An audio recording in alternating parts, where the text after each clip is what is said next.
All right. Talk about the sponsor. Hi there. Welcome back to New to Hill Country. We're here today with Joe Smith, and we're going to be talking about how Joe used to be a performance test driver. Performance test driver. It's going to be a lot of fun. Before we get into that, Kaylee's going to talk about our sponsors a little bit. The first sponsor is SBG Texas, which is where we are. It's a premier martial arts gym. We do Brazilian Jiu-Jitsu for adults and kids. We have a phenomenal kids program called Growing Gorillas. It's growing, ever growing. Also adult program taught by phenomenal instructor Michael Hines and Rob Wolf, and it's been growing too. I've been enjoying Jiu-Jitsu ever since. You should come check it out. It's a really nice, clean facility. A lot of cool people. So our motto is one tribe, one vibe. You'll enjoy the sense of community right here. Yeah. And Joe's a member of our tribe here. So, Absolutely love it. Yeah.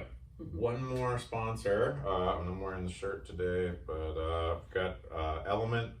I think we're still the exclusive retailer for the area.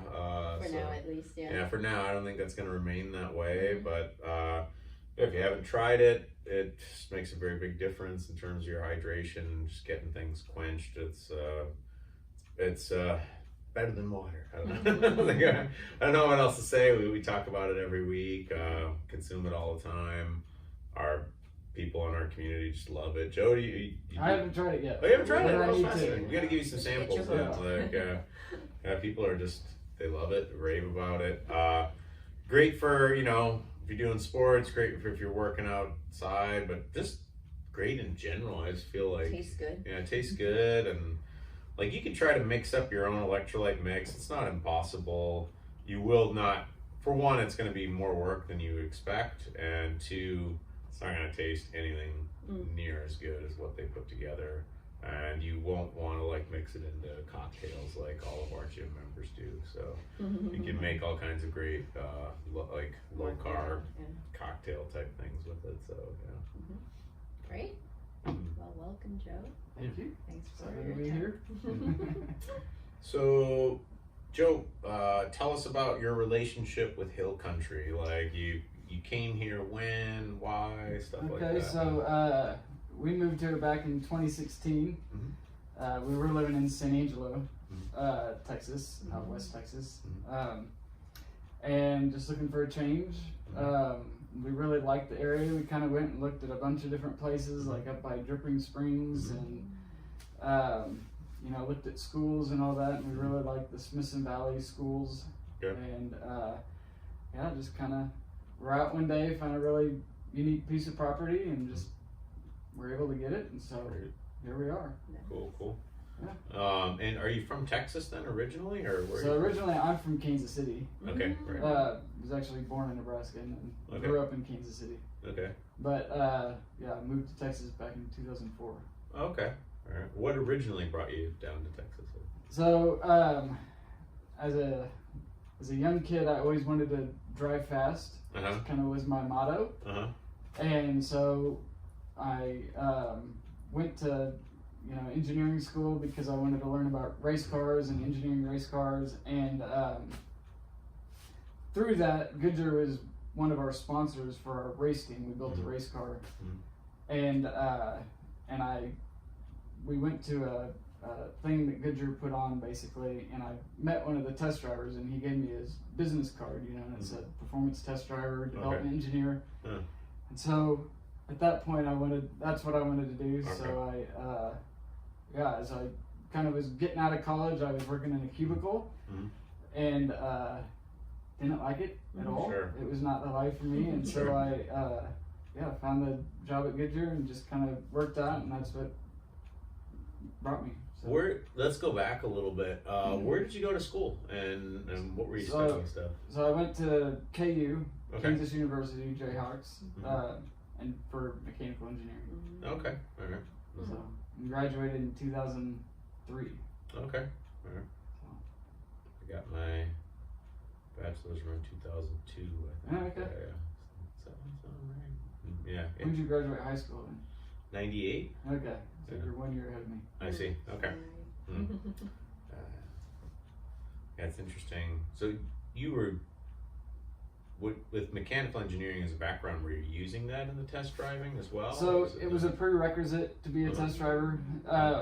Long ago they didn't have that, but as a performance test driver, like you develop tires with engineers, and then like I would also work with OEMs like Toyota, Chrysler, those kind of companies, and so you're working with their engineers, helping select tires and that kind of thing, and so kind of understanding the physics and the engineering around tires and suspension and all that goes a long way. So that's why they had engineers. I'll full disclosure, I know nothing about cars really, like almost embarrassingly so. I don't know. I mean, engineering's like a whole very advanced level field beyond that that. a lot of people don't know about. Well, I forgot most of what I learned. So I do know how essentially a combustion engine works. I do understand that part of it. One of the weird things in my job when I was a graduate school professor is I was teaching students how to present, and I was teaching interpreters and translators, so their topics could really just go all over the place, what they might interpret, and so that was kind of how presentations went too. Things could just go all over the place. I just usually put the standard on students like, I don't really care what you do, I just want to feel like I learned something content-wise by the end of it. And so like, yeah, I remember a couple students presented on like combustion engines at one point. Like, so I would learn all these really different things from like different fields and stuff like that. And you're only getting like a passing look at it, but it was not a bad part of my previous profession actually. And then she had to learn a little bit of everything everywhere. Did you have to do anything with cars? I don't really remember. Yeah, definitely. But just like my job was, I was a freelancer, so one day I would work with engineers, and then the next day I would work with judges, the next day I would work with doctors. So I learned to really hold the knowledge in a short period of time and then empty my brain so I can have another. Yeah, because there's a lot of unique words and terms jargons and all that. Yeah, you have to learn. Right. So nothing really stays, but I acquired the skill of fast learning. Sure. I think that's Sure. But anyway, tell us about the experience as a performance test driver. So part of that job was so testing tires and sorting tires. So like the engineers would design 5 different tires, and these are like prototype tires that aren't in production. And so you'd have to go and basically you would do noise testing on them, which isn't so exciting. Ride testing, which you drive over bumps and you feel like how the tire feels when it hits the bump.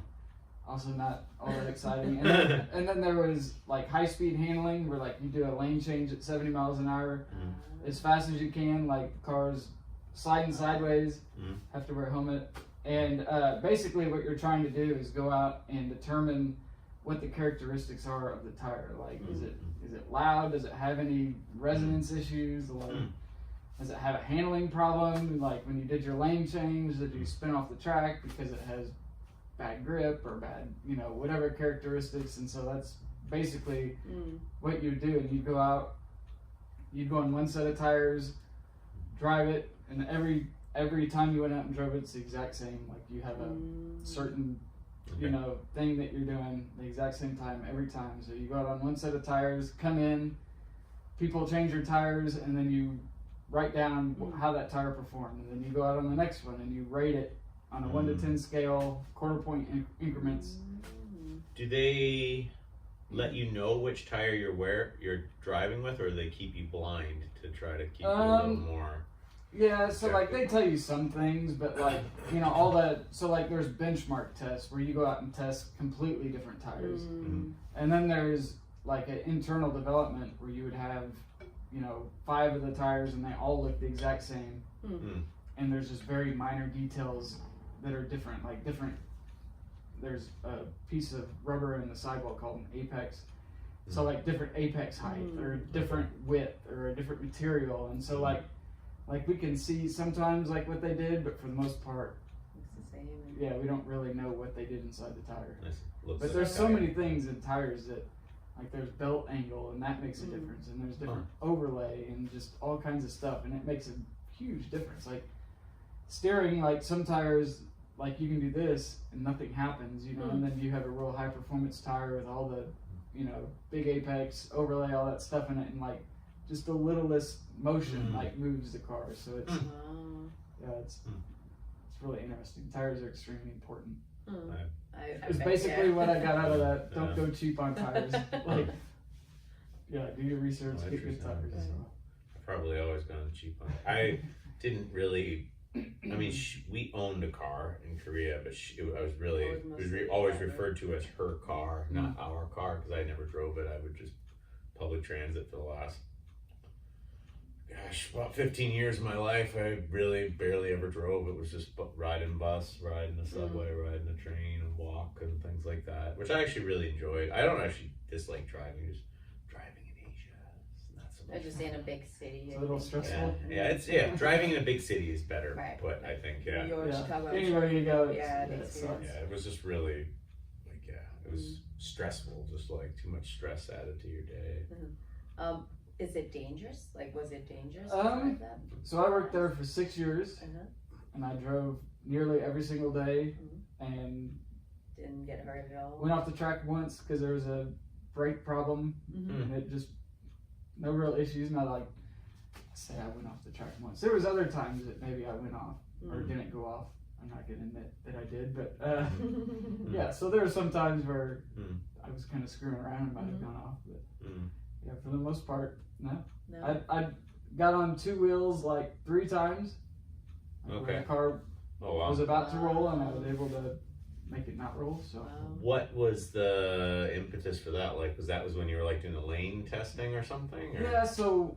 That sounds like that tire was way off. Yeah. One time it was a vehicle issue. Okay. A vehicle wheel fitment issue where a certain wheel narrowed the track too much, and it just made it. Basically, I had to cancel the test. I see. And yeah, we had to find another way to test the tires because it was not safe. And then another time it was something called a tank slapper, which is, it can happen in motorcycles too, but it's when you go from one side to the other and back and forth, and you're sliding back and forth like this. I was in a minivan doing that, and I was doing it on purpose, but like one time it caught. But I was able to get it under control. What do you do when it goes up? Like, it sounds like you were ready for that, so you trained for that or something. So what is it that you do? It can be called assholes and elbows. I don't remember how it's goes, but like you give it everything you got to get it under control. You just ride it the other direction as hard as you can. Okay. So like when a car slides, that's probably what I do anyways. But yeah. When a car slides, so like most new cars don't slide anymore because they have stability control. So like after 2012, all cars have stability control, and so they like electronics take care of this. But if it's an older vehicle and it doesn't have the electronics or you haven't turned off, when a vehicle slides and say you put in a counter steer to catch it, and you catch it, when it catches, it comes back the other way, I see. Harder. And so you basically slide, and then like I've done it thousands of times, so I know what it's gonna do. And so it's just putting in that corrective action before it happens. I see. To dampen it out. Okay. So you don't go, off. So when those kind of unexpected moments come, like how do you feel? Like you're just like, oh no. So that probably got my heart rate up. For the most part, like I could drive down the road at 70 and slide the car sideways, and I had no reaction because I've done it so much. Right. Nowadays, I haven't done it since 2010, so I still race go-karts. Okay. And those are pretty twitchy, and like they can scare you, but like doing it in a car is a different kind of feeling because you're not, I don't know, expecting it. It's when something happens and you're not expecting it. Right. Yeah. So you stopped doing that? I did, yeah. Like in 2010, I basically quit and started buying up franchises basically. And I just kind of got tired of going. Having to go be somewhere. I'm kind of I like to, I don't know, be autonomous. You know what I mean? Like, Sure. A little more freedom. Yeah, Sure, freedom Your of time. Right, time. Sure.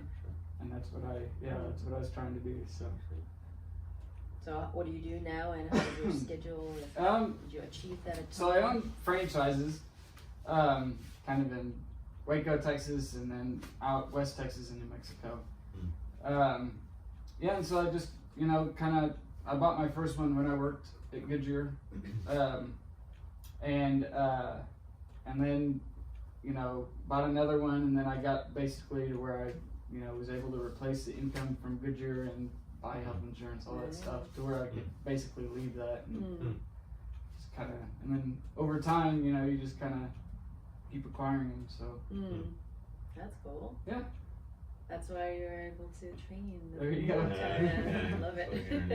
yeah, but then there's, you know, when something's going on or whatever, like you have to drop everything and take care of it, you know, which is, it doesn't happen that often, but some, you know, like this year with Corona and all that, it was slightly stressful. So slightly, I'm sure. yeah, especially at the beginning, you know, when everything was unknown and you know, you didn't really want your employees facing, you know, getting sick or anything like that. So, you know, we shut everything down and did drop off only type systems and yeah, so it was definitely a stressful thing. I mean, y'all went to it as well. Yeah, I went through it. Yeah. At least we didn't have we don't have employees, and I think a lot of gyms, SB gyms, with certain scale with many employees, I'm sure their hardship was harder. Yeah. It's almost kind of luckier that we just started out in some sense. Like we could look at it both ways. Like you know, many people say, "Oh, I feel so bad. You just started, you know, the whole time like it happened," but also we didn't have a lot to lose, so we can look at it the other side. But and we're fortunate too to be in, like in Texas, it's been much easier than our New Mexico. Sure. Oh, so you can see the difference. Yeah, Texas is just, you know, for the most part, they shut down a little bit, right, and then they kind of open things back up. But like New Mexico is still like, is it still closed? Yeah, like schools there, they're still only doing, I think, like 2 days a week or something like that, and yeah, so it's just a lot more. Yeah, just different states. You know. Right. Yeah, it's almost a different universe when you call someone a different part of the country or something. Like they're just what level of precaution they're taking or like how they view it is super different. I've found. And if they came here, they'd be like, what? Did it not? Right. Yeah, happen here? Did it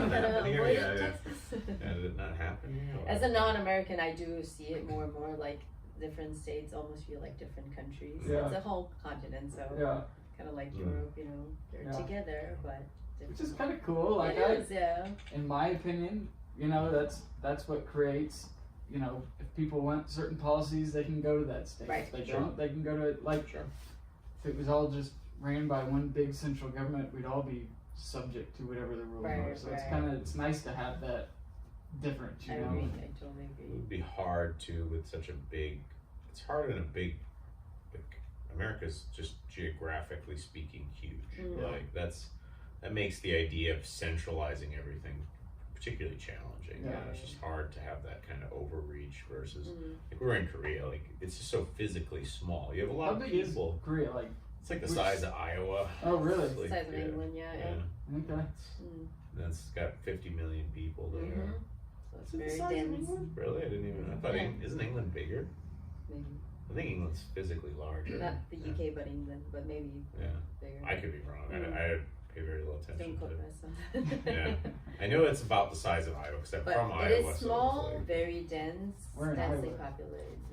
me? Oh, I'm from Dubuque, Iowa. Dubuque. Yeah. Okay. Oh, yeah, you're from Kansas City. I lived so in kind of Des Moines Midwest. for a year. Oh, okay. Growing Sure. up, so then, I've been in and out of there a little bit, but I don't have much knowledge of Des Moines really. Usually just it was kind of a pass-through place for me on my way to. I was going to school in northern Missouri at Truman State, so sometimes we go past Des Moines. Usually didn't drive that route, so but yeah. And where's Truman State?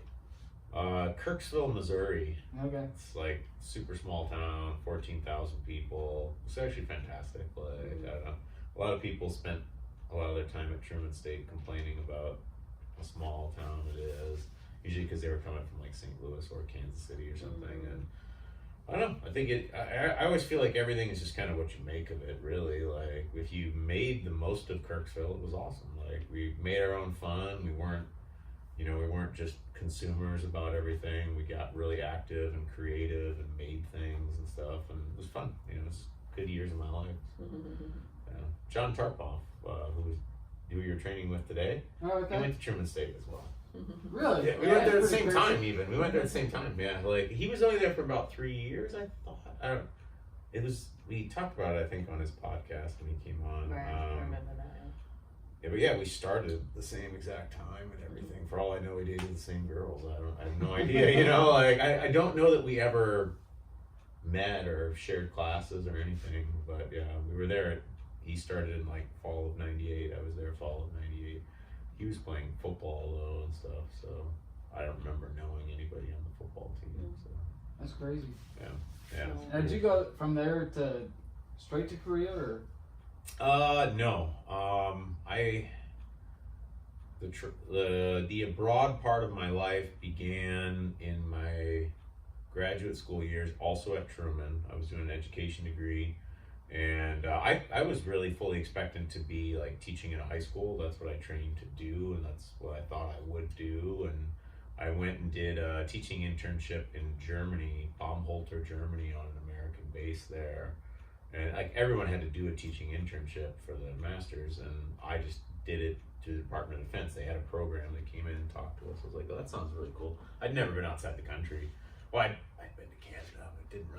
Didn't feel that different enough to really like. I've been in Montreal, so it was about as different as Canada gets, but it still didn't really. I liked it, but it didn't like feel super Exotic. Yeah, and I wasn't spending. I was more like a meditation thing, but I went to Germany for half a year. Essentially, traveled all around in Europe for as much as I could because I still did have a job like Monday through Friday.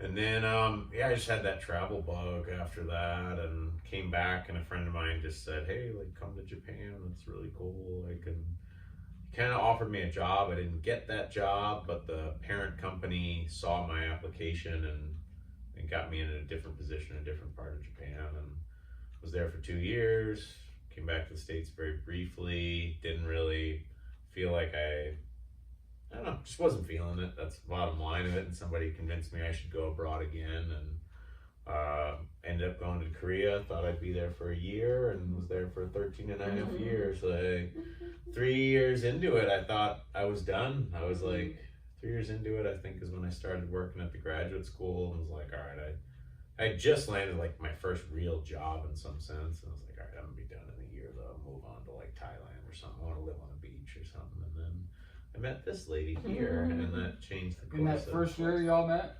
No, it was like 3 years into my life in Korea. I met her, and that really changed the course of. Like, I was planning to leave at that point, and then I met her and was like, "Oh, I'll stick around. This chick's pretty hot." So, And 10 years later, see where this goes. Yeah, marriage and kids. Right. And, I thought I was gonna life it in Korea. Actually, I used to call myself a lifer while I was there, and then. When she changed course basically about not wanting to continue, that's where we decided to do something totally different. And here we are. And then here we are. Yeah. So, yeah. Fun times. Yeah. Well, let's go back to the how fast have you ever driven? I'm curious, like what's like max speed you feel like you've ever gotten to? So like we didn't do much max speed stuff out there. Fair enough. Yeah, I rode in a jet truck one time. Oh wow. It went 250 miles an hour or something like that. Wow.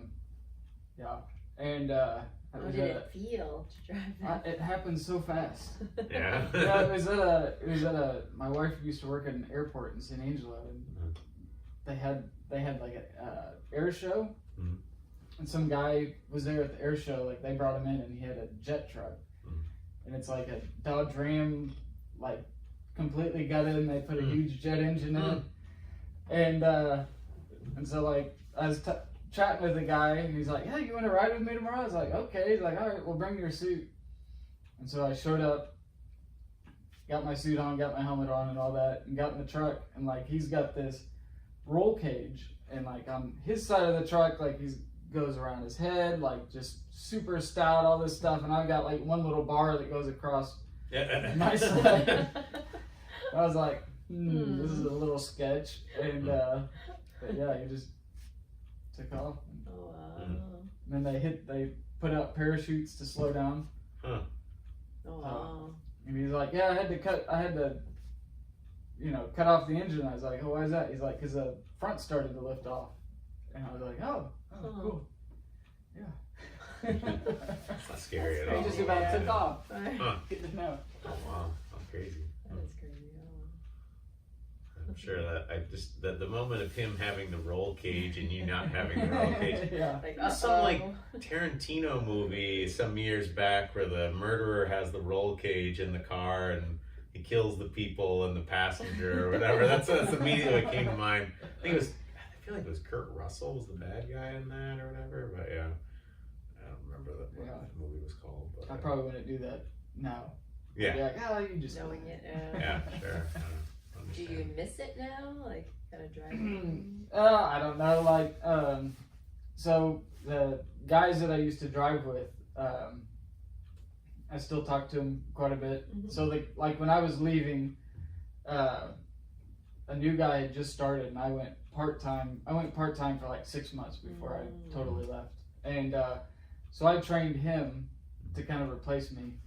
And so me, him, and another guy all bought the go-karts together. So like we still get together and we do lap time battles and and yeah, so I still get to do it. Yeah, the fun of it. Where do you do that? Like, is there? There's a track in the Braunfels actually, off of I don't know 2 exits down that 337 loop. Okay. So. We were talking about that. I know where it is. I definitely saw it. I was like, that's interesting. Y'all will have to come out. I want to watch you drive. Well, like, y'all have to try driving it. Oh, yeah? Okay. Because it's like, it's a completely different experience. Is it? Okay. Yeah, so it's a shifter cart. So 6-speed. I see. Oh, okay. And the first time I raced them back in like 2011. And then I took a break, and then we got them again this last year. But the first time I ever went racing, after 3 laps, I couldn't hold my head up anymore because my neck muscles were fatigued. Oh, really? And so I remember going down the straightaway, and I was just staring up into the sky because I couldn't hold my head down to look forward. Oh, geez. Because it's just, it was that fast. It'd pull, one of the corners there, it'd pull like 3.5 Gs going around the corner. So Wow. that was... after that weekend, I had to start doing neck exercises. Oh, wow. That's some pretty serious go-kart stuff. Yeah, they're insane. Yeah. They're stupid fast. Is there like a PG version of that there too, or is it all... You just don't push the gas pedal as hard. Okay, fair enough. That's fair enough. Yeah, there's different versions. Can you do it with kids, or is it kind of just all... Yeah, so they have kid karts and all that. I haven't gotten my kids into it. Oh, really? I probably will. Okay. I hate that my parents didn't get me into it. I see. Yeah, I just haven't done it yet. But yeah, I'm hearing gym social here as I'm listening to all this. Like, go out, get the gym members out, drive around. It sounds like super fun to me. Like, So can you rent the go-kart? At this place, no. You gotta you have to have BYO, GC, whatever. But there are places that have that. Austin has it. There's K1 Racing. I see. Formula One track has one. And so, there's a lot of Ames Ready, that new, y'all ever been to that in San Antonio? No, we've barely been in anywhere. Okay, it's next to Top Golf, they have go-karts. Okay. Okay.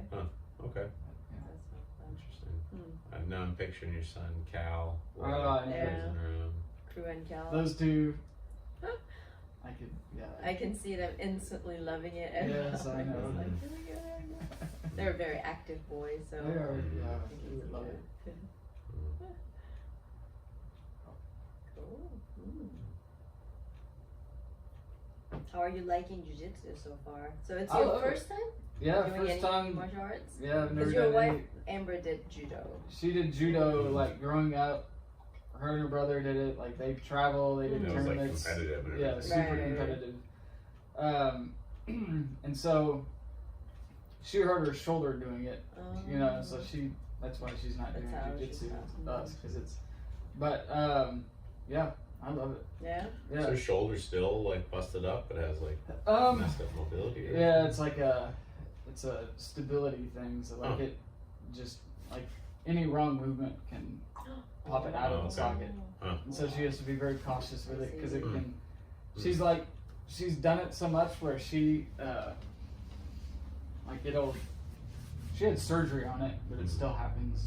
But like it'll pop out, like dislocate, and she knows how to like calm herself down and relocate it. Oh boy. Has that happened recently too, or not? Yeah. Oh really?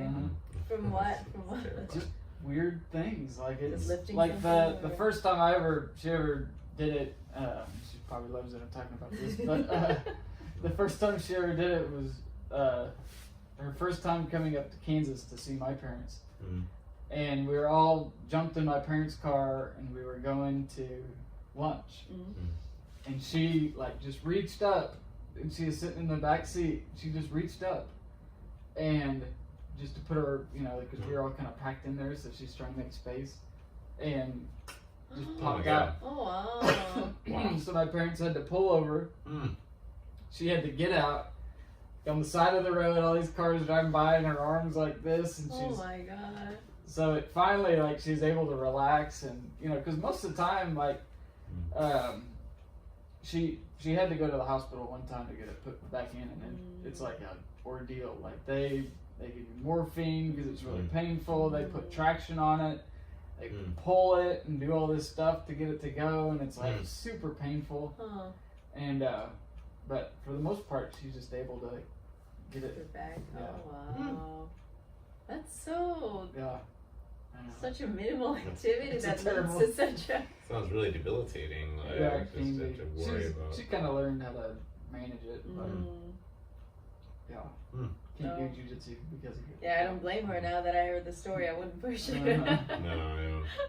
Yeah, she did CrossFit one time, and the guy's like, "Oh no, it's all good. We'll Oh boy. We'll watch it, and we'll make sure that you don't have any issues." In her first day going to CrossFit, she had to do some move and it popped out like almost immediately.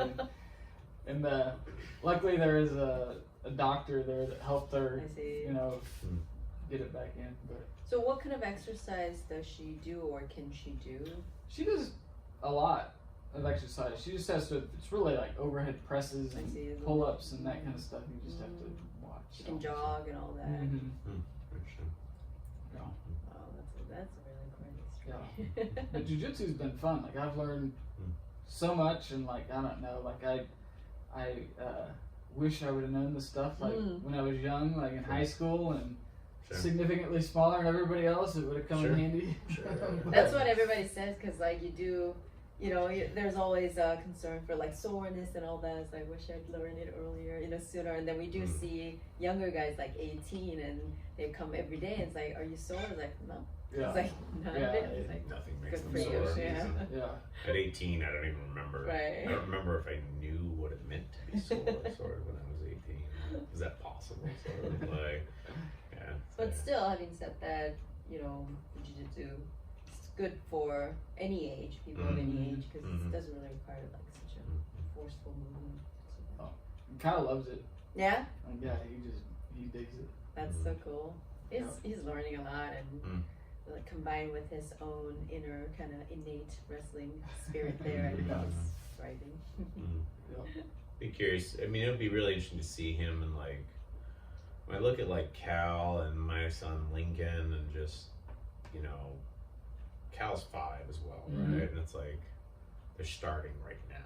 You know what I mean? Like, and they're pretty rough. You know what I mean? Like they don't really. Like when I look at Lauren, who's like 8, like she gets the techniques much deeper for sure, but like they are already getting conceptually so much, and it's like, what will they look like in a year? You know what I mean? Like as their coordination increases, they're already have the blueprint of like what to do and stuff. And a lot of times what we just emphasize with the kids too is like, whereas I'm perhaps exceedingly technical with the adults to the point of like that was a lot maybe sometimes.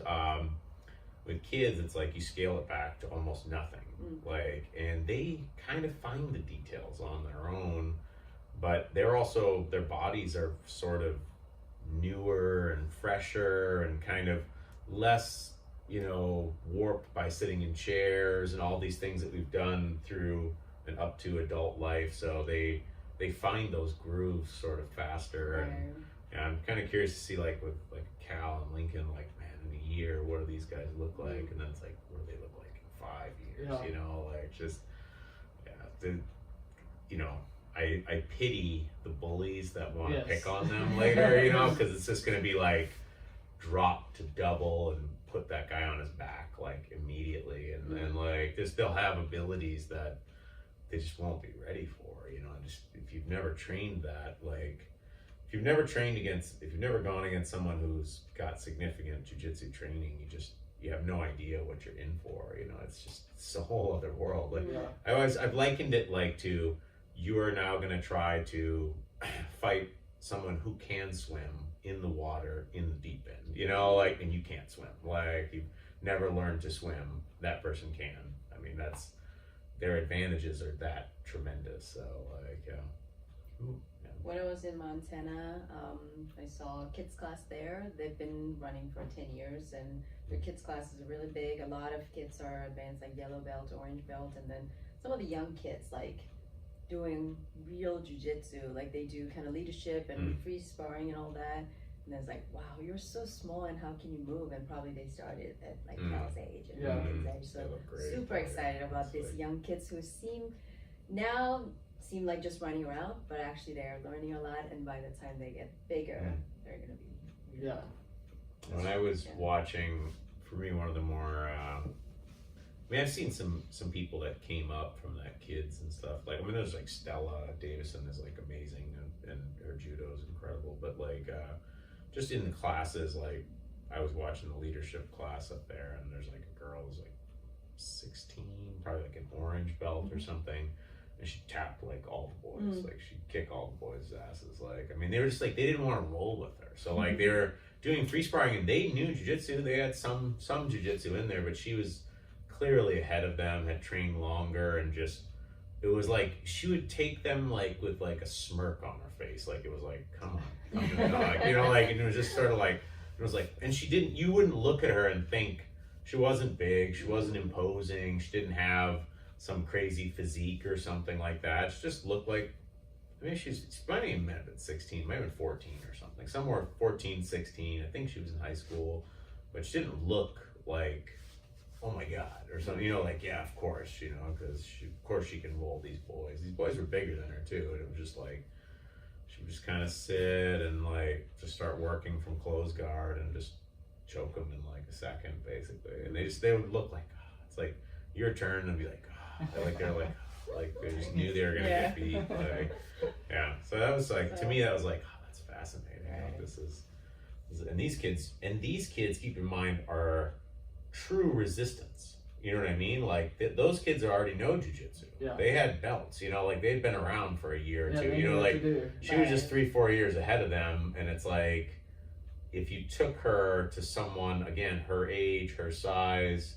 there's no one's gonna beat her. Not unless they just completely catch her like by surprise or something, you know, and hit her or something, maybe. But like in a front confrontation, she destroys them every single time. Like it'll be her discretion how badly she hurts that person, like, which is an amazing feeling. Like, I don't know. Sometimes I forget that because I'm used to rolling with people, and I've already shown them all the best things I can do and stuff like that. And then you get to roll with other people, especially like beginners or something. Like, I don't know. You know, there's no effort on my end. So just kind of like feel like, so like it's like they're moving in slow motion basically from my side. But, I'm excited for our kids. I'm happy that you're enjoying jiu-jitsu. It's fun stuff. You should see where you'll be in like 6 months. Like, it's already a huge difference just in 6 months. Like that's completely changed. And again, you'll be rolling in the gym with people that have some idea of what you're doing. And you just, you can't like, if your friend or something, and I don't recommend this kind of thing off a mat or whatever, but when I was younger, like I would have friends who were like, oh yeah, show me something, or they try to do something to me or something to see if I could handle it or something, and it turns around on them so fast, and people are just like, whoa, whoa, whoa, like, you know, like they're just like, oh my god, like I didn't have any idea that they think like you're just fooling around or something, like. So yeah, then I had people ask me to choke them and stuff like that too. They're like, I can't be choked. Check this out. And it's that John Frankel video that we had posted or whatever. It's like, well, okay. Like, and I've had lots of people's eyes almost like bug out of their head in surprise that they're like, oh my god, like that was real. That was real, you know. And it's like, yeah, it's real. Like, yeah. I think what's interesting about choking is, because I didn't know this until I came to jiu-jitsu, but it's about the veins and squeezing and like most people, like, and I had someone, you know, talking about this the other day because he was trying to choke his buddy out, and I think it's about crushing the windpipe, right? And and that's how I always saw it, you know, and so it's kind of interesting once you actually learn choking is not cutting off the windpipe, it's not cutting at off all. the blood supply. No, there's a few things that may pain the windpipe or whatever, but like. Yeah, the main thing is just cutting off the carotid. And once blood doesn't go to the brain, that field of vision just starts dimming real quick, and So this video of John Frankel that we're talking about is just one guy, really well built, probably he's a wrestler, right? Who was like, oh, I can like hold a choke, or you can't choke me. So John's like doing it really slow, really gentle. And then it takes like how many seconds? Not long at all. Like he's just like the guy's like just passes right out. He's out. And then it just wake him up, and he woke up. But it's quite a scene. It really is. Just how calm and peaceful John is. Yeah, there's nothing forceful there or anything. You don't see his muscles aren't really all flexed or anything. It's almost like just kind of smiling. Just the technique. Like what John said to him is he's like, maybe the quality of your training partners was not that high. Like, you know, the guy was like, no one's ever been able to choke me. It's like, maybe they don't actually know how to choke. Like, that's very possible here. Like, so, and the guy's like, I don't know. And he literally just puts the guy to sleep. Add that video after this episode. I might have to edit that onto there. That's a pretty fun one. I mean, I've had people just say goofy things to me. I had a friend in Korea who was like, I know how to get out of a triangle choke. And a triangle choke is when you use the legs to trap the arm and the head together, and they pinch together. And I think you've done the triangle choke, I tried to do it on him, and I was struggling. He was like, I know how to get out of the triangle choke. You just kind of squeeze. There's a pressure point. If you squeeze this pressure point, they'll open up or whatever. And it's kind of like, I knew it wasn't true, but like I was like, no, like. Because if that existed, everybody would do it. Because the nature of jiu-jitsu is super objective. So, like, I have revised the way I do so many things in jiu-jitsu on the basis of new information and new technique. It's a constant revision process. SBG is constantly adding new techniques based on, oh, hey, there's a new, better way to do that thing. It's like, oh, awesome, show me. Like, I want the most efficient way to do it. So, I was like, all right, let's try this out here. And I threw the legs up on him, and I went really slow and just let him. I don't know. He was pushing on like my armpit. It felt like nothing at all, and I was like, "Are you trying to tickle me?" Yeah, I was sort of like, "Yeah, that's not gonna work." He's like, "No, but see how you can't choke me." I was like, "No, but I can," and I just tightened the noose, and he was like, "Wow!" Like, just oh my god, I never felt anything like that before. And he'd claimed he had fought people and they had done this and all this stuff, and it's like. Sounds like make-believe, made-up stories to me. Like I don't know who he ever fought or whatever, but they didn't have a triangle choke probably. So no. Once that smashes together like that, I mean, I've had people like get me into the dark pretty fast where I started seeing stars. I've never gone out. I'm pretty smart about tapping, so like I'm not a stubborn person about chokes or anything. I'll just tap real quick. I'd rather tap early and just. So if you do go out, you're just out. So I have seen people go out. So a friend of mine went out once, and it was interesting how it happened. Just the coach was teaching a rear naked choke, and I think she only had one arm in at that point, and she stopped to explain a detail or something, and then he went out. Like it was the pressure was still on, and all of a sudden he just kind of like just slumped over, and we kind of set him up and a little smack on the cheek and stuff, and he suddenly his eyes opened up. He kind of didn't really remember what had happened, but he was fine.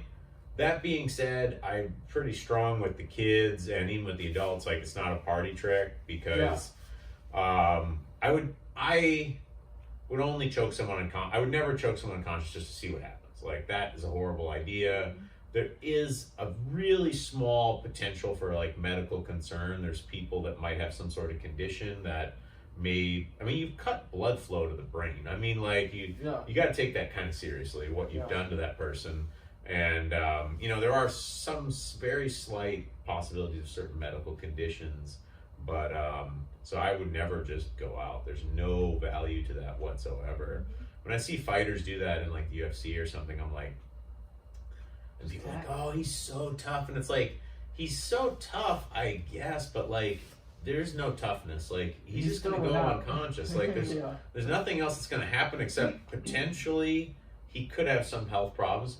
Potentially he might crap his pants or whatever in front of everybody. You know what I mean? Like, there's nothing wrong with tapping. Like, all you're going to do is you went to sleep and you'll wake up later, and that's it. I mean, I see guys not tap to like arm lock stuff, and I'm like, oh my God, like, now you're going to get reconstructive surgery on your arm and everything. Like, there's no benefit in that. There's no benefit. And if you've been doing it that long, when it's like, when it's gone, like, there's stuff that could come on fast in competition, real fast and hard, potentially, but I feel like when it's there, you should. Yeah, when someone's got that locked in, it's like, maybe I'm not going to get out of this. Right. I also like that when you teach, you always ask someone who's doing unblock to go slow, because I did notice actually, like, oh, I feel fine. Oh, no, like, it comes very fast. Yeah. So I think in training, at least, we want to go kind of slow, and I like that. Yeah, often at the point where you've actually start feeling it is created the tension that would create the break. Like, if you're not going slow and you apply that part fast, like, that can be pretty dangerous. And it's really important when you're teaching people, like, so a lot of white belts, or just, and I've trained with a lot of people who are just like this. It's like, it's not working, so they're like, I must have to go harder now. And that's the most dangerous thing, because like, suddenly you're going to find where that key goes in the lock, and the amount of pressure behind that's going to exceed what you can control. And now you're going to like break an arm here or something like that. So always going slow with that stuff. And because it's never power. It's never like that I have to have a ton of power behind it. I mean, 5-10 pounds of pressure at maximum, there has to be some pressure, but not like, all my arm bars are very, like, we're talking like centimeters of movement from my hips, not a foot's worth of movement from my hips. Like, so the pressure is always in like centimeters in my mind. That's kind of how I remember it. And a lot of times if you're rolling with buddies and stuff like that, and you're applying a foot's worth of pressure versus centimeters, they probably won't even tap. You probably will miss, because it's such a fine thing, you'll probably miss what needs to be done. And what you'll do is something damaging, but not fight stopping. So like, people will be on the neck, and they'll be cranking the neck, and they'll be twisting it and hurting the muscles, so that guy will feel it tomorrow, but he might not stop there. Like, he'll keep going, basically. His wrists, arms, like all that stuff. So it's like you're hurting them, and it will be damage that they will feel over the next couple of weeks, but adrenaline would carry them straight through that, and they would still fight on, basically. So it's a subtle art. That's why it's the soft method. That's what the Ju means. Judo, the same thing, the soft way. So like, that, it's finding that very, very fine and soft groove in there. That's the critical point component. Feels like we're out in the weeds on jiu-jitsu here, so I should probably call it here. I think we've all got to run on to some other things, and it's been great having you on, Joe. And I really enjoyed hearing about the fast driving part. The Fast and the Furious. I want to see you actually driving the go-kart. Yeah, now I want to now I want to see it. Record a video and. I got videos. Oh yeah, let's see that after this. Awesome. Yeah, maybe that's what we should put up on the Instagram. Is like, something where you're doing like a peel out type thing or something when like we that. post That'd this be episode, yeah, rather let's than do just that. we always do pictures of people's faces looking wonderful, but like it'd be nice to try something a little Yeah. different. So All right. Well, yeah, thanks for you, coming Joe. on. Yeah, thank you. Yeah. Pop this off here.